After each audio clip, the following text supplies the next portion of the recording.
Of Pfizer-BioNTech COVID-19 booster shots for Americans who are age 65 and older, those who are in high-risk occupational settings and those with pre-existing conditions, but stopping short of recommending a booster for people whose jobs or situations put them at high risk of breakthrough infections.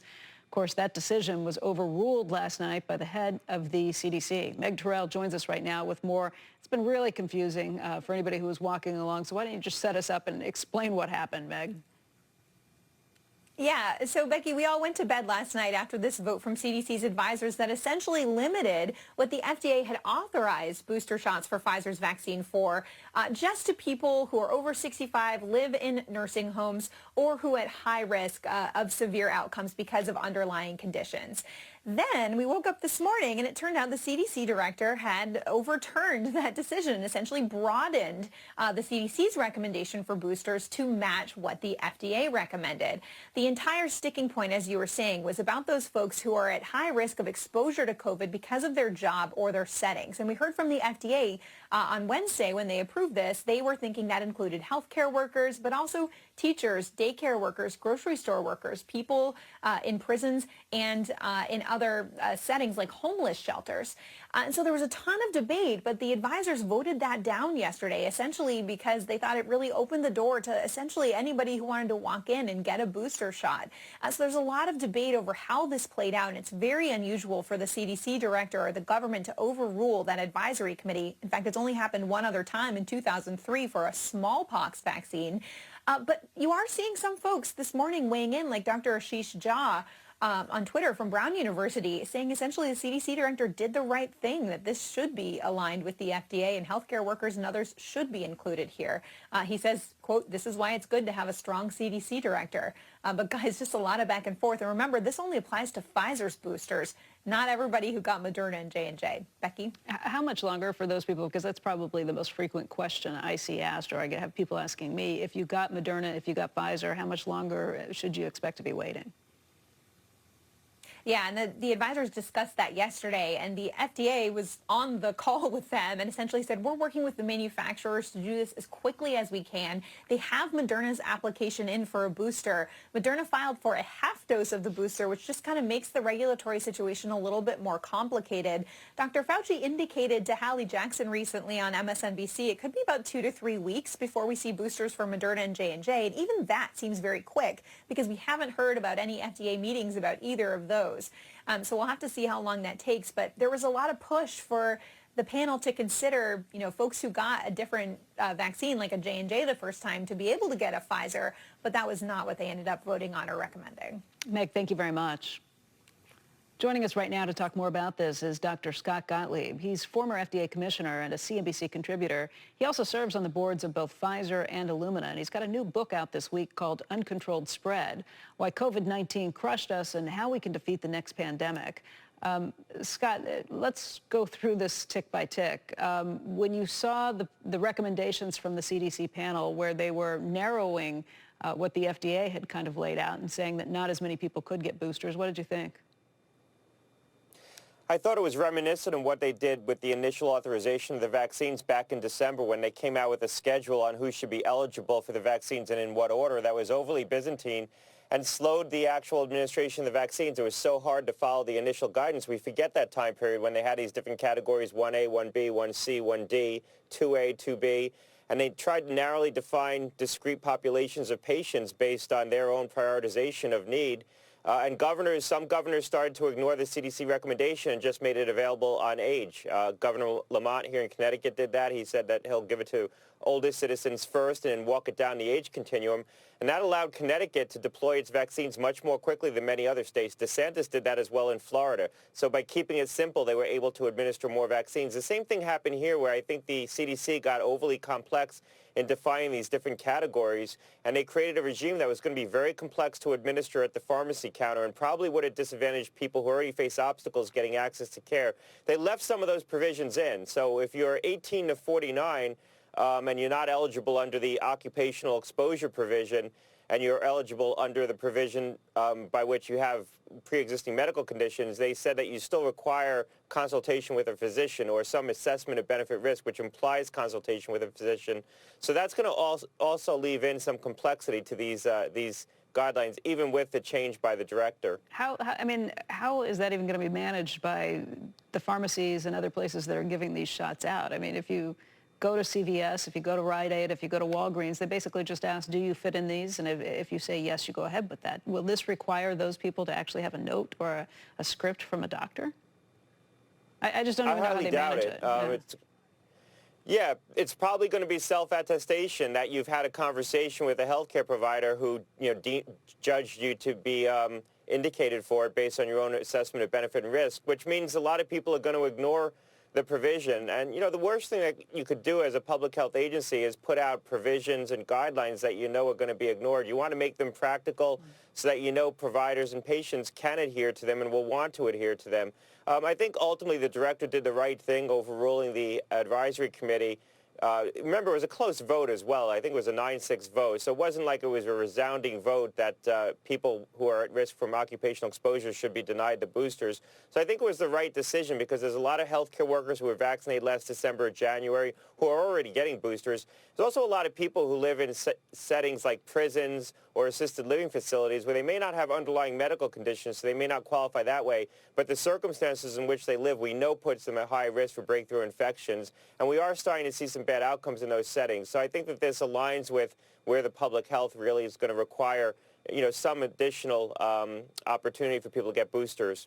Scott, my big concern is that this creates incredible confusion for anybody who's looking at this, trying to figure out if they should be getting the booster or not. The CDC chief overruling, you've said that this was a good idea. We just mentioned Dr. Jha saying it was a good idea.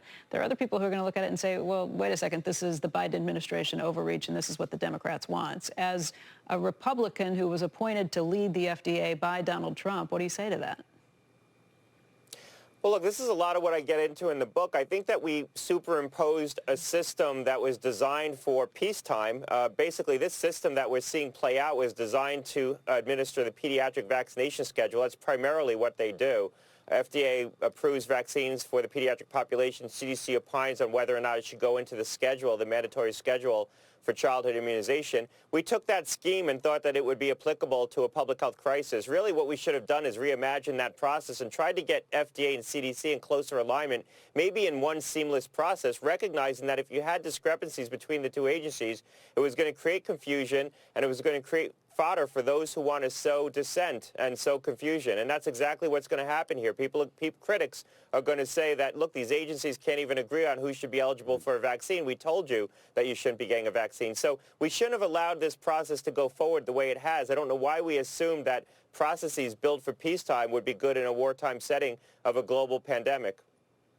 Hey, Scott, in relation to boosters, and maybe this is now looking at a little bit, a number of companies, as you very well know, are mandating vaccines and the like.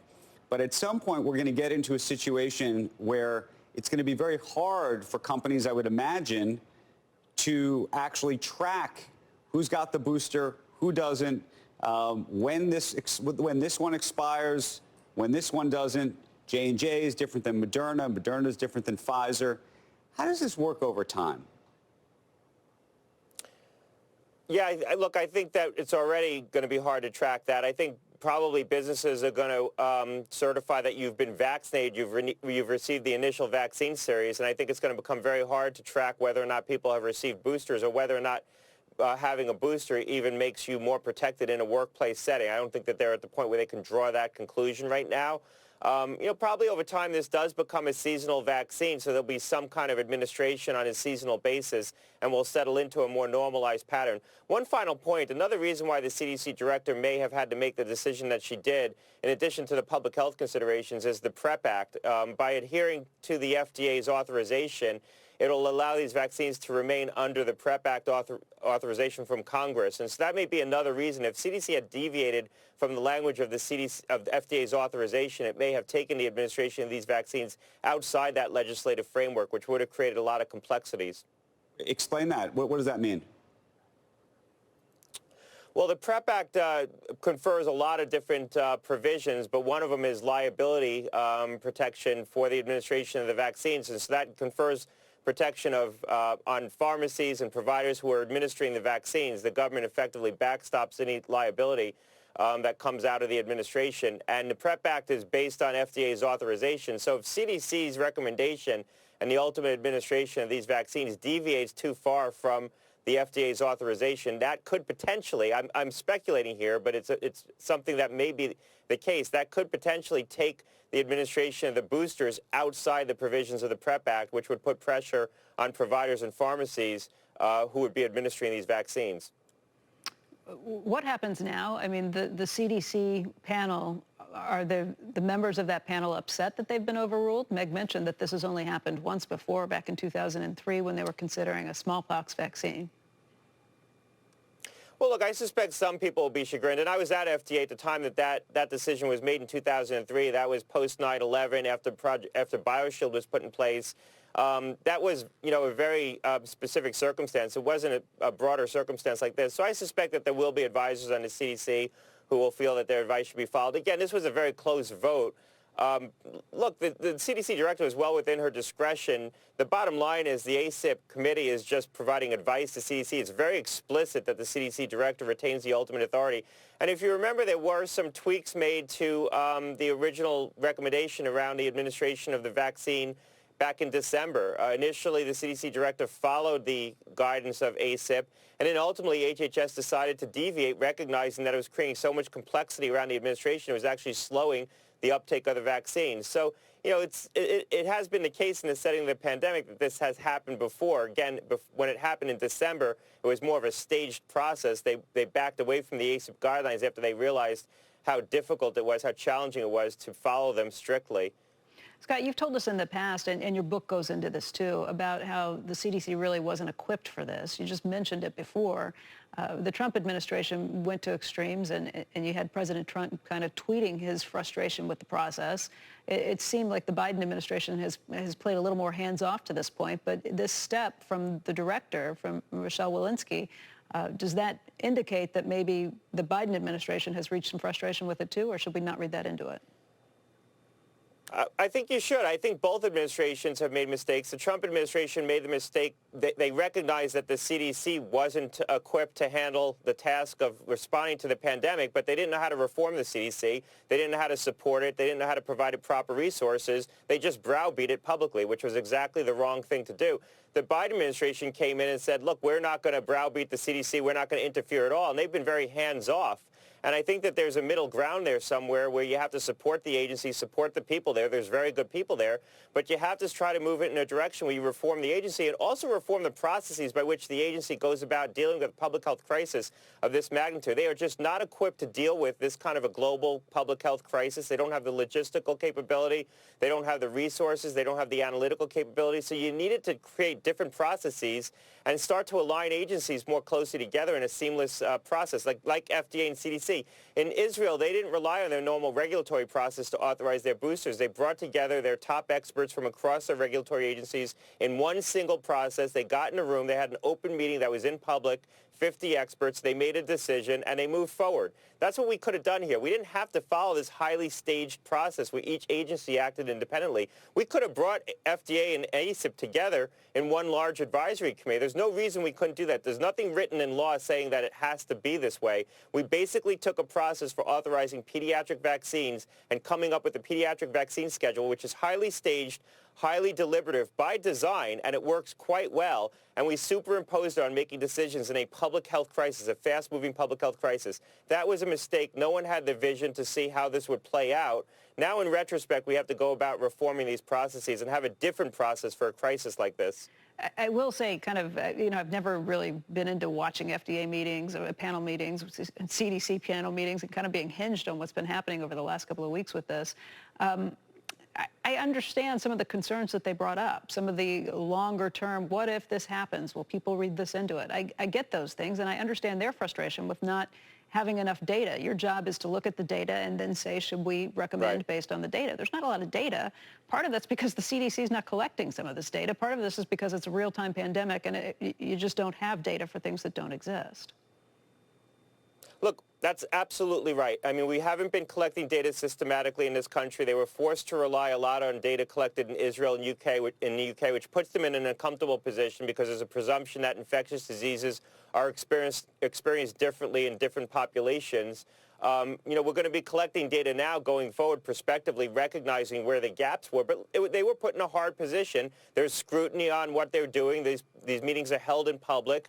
These are ultimately political decisions. They're going to get personally scrutinized for how they weigh in and the decisions they make. There's a lot of pressure in these settings. That's why I think that we should design a different process in these kinds of situations, these kinds of public health emergencies, when decisions have to be made on partial information. It's always going to be imperfect in these settings. We're never going to have complete information. You're constantly behind the ball and collecting data in a fast-moving crisis like this. So you have to have a process that's designed to be impervious to those kinds of pressures. This process wasn't. I mean, we took a process that was designed to be highly deliberative, and we tried to use it to make decisions in a fast-moving crisis.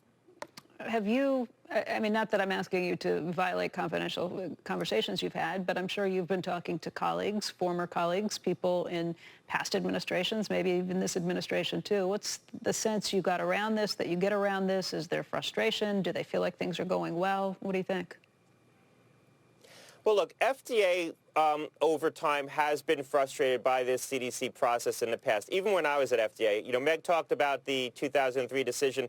There were other decisions where ACIP made recommendations that on the margins narrowed the scope of what the FDA authorization was, including in Gardasil, for example, but there were many others. And that would create frustration within the vaccine group at FDA that ACIP would be deviating even slightly from the FDA authorization. So it's not unprecedented that ACIP did that. It's unprecedented that they did it in more of this wholesale fashion.